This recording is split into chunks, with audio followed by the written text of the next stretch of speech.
KB, Manufactured this is dresses. a question. I'm not going to say anything on this, Nick. I don't want my response to influence yours in any way. Coming from the outside looking in, what are your thoughts on Ridley's ability to get traded and his trade market value?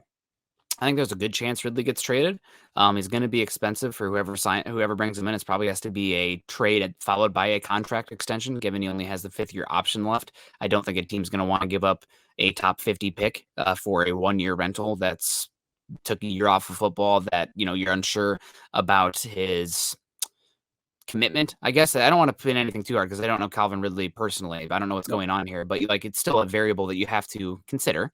I think he didn't vest this contract this year, so you could still get him on his 4th-year deal at I think it's about $2 million. Okay, well, that and adds then value. still get a 5th-year option. No, that so adds I value. think if you played hardball with Calvin Ridley, you could get him for 2 years. Okay, well, that does change the conversation a little bit because the 5th-year option, 100% guaranteed, is a lot. That's concerning. They would have to make a decision on that 5th-year option then too, which puts you in the Sam Darnold scary range. Not the same as Sam Darnold, obviously, because Calvin's shown he's pretty good on the field when he plays. But I think there's a good chance he gets traded. As far as his value, I think you probably get something equivalent to a early 2nd-round pick for him. I don't know if you're going to get a 1st-round pick for him, given the depth in wide receiver every single year, his age, everything like that. But you should be able to get the equivalent of an early 2nd-round pick for him, get him off the books, and hopefully use that pick or resources to bolster the defense.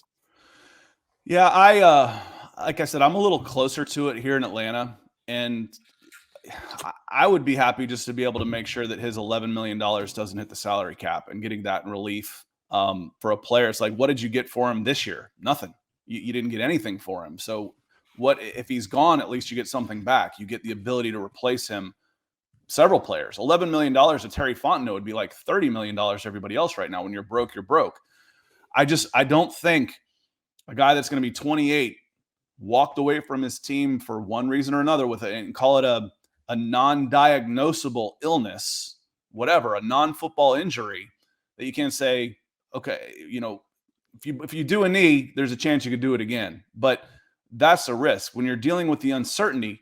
You know what general managers don't like? Uncertainty. They don't like uncertainty. And you don't know what you're going to get from Calvin Ridley. I just don't think. I've seen some Falcons writers saying you can't accept anything less than a 1st-rounder.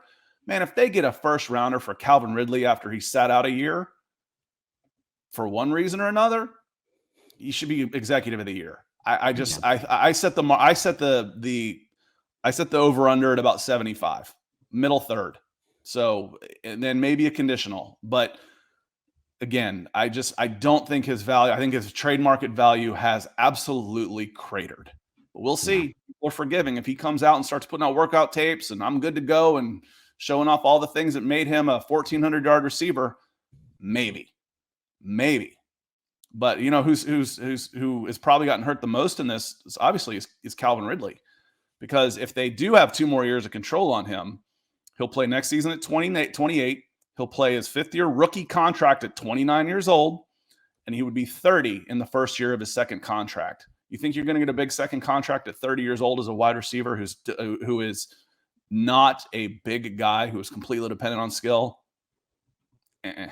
No way.